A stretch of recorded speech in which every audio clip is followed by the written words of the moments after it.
आजको कथा एउटा यस्तो कथा हो जसले तपाईँलाई आफ्नो मूल्य के हो भनेर बुझ्न सिकाउँछ। सायद एउटा गाउँमा चाहिँ एउटा ठुलो विद्वान मान्छे ज्ञान बाँड्दै हिँडिरहेको छ, ठुलो भिक्षु। ऊ गाउँ गाउँमा जान्छ र गाउँ गाउँमा गएर मान्छेलाई ज्ञान गुणको कुरा सिकाउने गर्छ। त्यस्तैमा एउटा गाउँमा ऊ पुग्दाखेरि एउटा व्यक्ति त्यो विद्वान मान्छे भएको ठाउँमा पुग्छ र सोध्छ कि बाबा या गुरु हजुरले एउटा कुरा भनिदिनु पऱ्यो भनेर।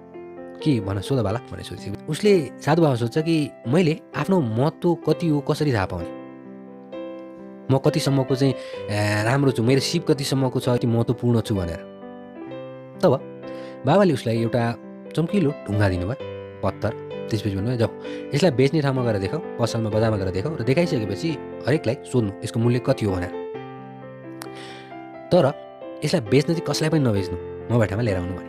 हुन्छ भने चम्किलो त्यो ढुङ्गा राम्रो आकर्षक लिएर गएर पहिले एउटा तरकारी पसलमा लिएर गयो। तरकारी पसलमा लिएर गयो, देखा यो चम्किलो ढुङ्गा ल कति दिनुहुन्छ भन्दाखेरि त्यो मान्छेले जो तरकारी बेच्छ उसले भने म तिमीलाई 10 किलो तरकारी दिन्छु, 10 किलो काउली, 10 किलो सुन्तला, यस्तो चिजहरू दिन्छु ल भने ल भनेर त्यहाँबाट निस्क्यो। त्यसपछि एउटा किताब पसलमा गयो। किताब पसलमा जाँदाखेरि यो बेच्नु छ भन्दाखेरि कति दिनुहुन्छ भन्दा उसले हेऱ्यो चम्किलो छ, ठिक छ म तिमीलाई यति किताब दिन्छु भने होइन मलाई चाहिँदैन। त्यहाँबाट गयो एउटा सुन पसलकोमा गयो।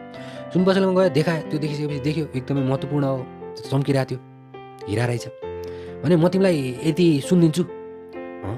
अघिसम्म एउटाले तरकारी दिन्छु, त्यो एउटा किताब दिन्छु भन्थ्यो, यसले सुन दिन्छु भन्दैछ, त्यो पनि यति 5-10 किलो सुन दिन्छु भने चाहिँ ठुलो हिरा भएर नि ल भनेर त्यहाँबाट निस्क्यो। त्यसपछि ऊ एउटा हिराको पसलमा पुग्यो। हिराको पसलमा पुगिसकेपछि त्यहाँ पुगिसकेपछि हिरा देखायो, हिरा राम्रो चम्किलो कोहिनुर हिरा जस्तो।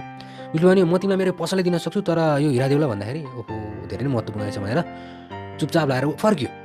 अनि त्यहाँ पुगिसकेपछि साधु बाबालाई उसले त्यो पत्थर दियो, हिरा दियो भने बाबा एक ठाउँमा त यति दिन्छु भने एक ठाउँमा यति दिन्छु भने मैले काहीँ दिनँ। त्यसपछि बाबाले भन्नुभयो तिम्रो प्रश्नको उत्तर पनि यही छ, तिमी आफ्नो महत्त्व जान्न चाहन्छौ, आफ्नो महत्त्व कति छ भनेर। व्यक्तिको महत्त्व ऊ कुन ठाउँमा छ भनेर हुने गर्छ, ऊ कस्तो छ भनेर हुँदैन। हिराको महत्त्व कोइलाको खानीभित्र कहिले पनि बन्दैन। जब त्यो कोइलाको खानीबाट निस्किन्छ, जोहरीको पसलमा जान्छ, तब त्यो हिराको मूल्य हुन्छ। तिमी जति नै बुद्धिमान हो, जति नै राम्रो हो, सही ठाउँमा पुगेन भने तिम्रो मूल्य त्यति नै हुन्छ जहाँ तिमी रहन्छौ। तिमी तरकारी पसलमा रह्यो भने तिम्रो मूल्य त्यही 10 किलो काउलीको हुन्छ। तिमी यदि किताब पसलमा गयो भने तिम्रो मूल्य त्यो 10वटा किताबको हुन्छ। र तिमी यदि सुन पसलमा गयो भने तिम्रो मूल्य त्यही सुन पाउने जति हुन्थ्यो 10 किलो सुन, 5 किलो सुन, त्यही सुन अनुसारको हुन्छ। र तिमी हिरा पसलमा गयो भने तिमी अमूल्य भन्छौ।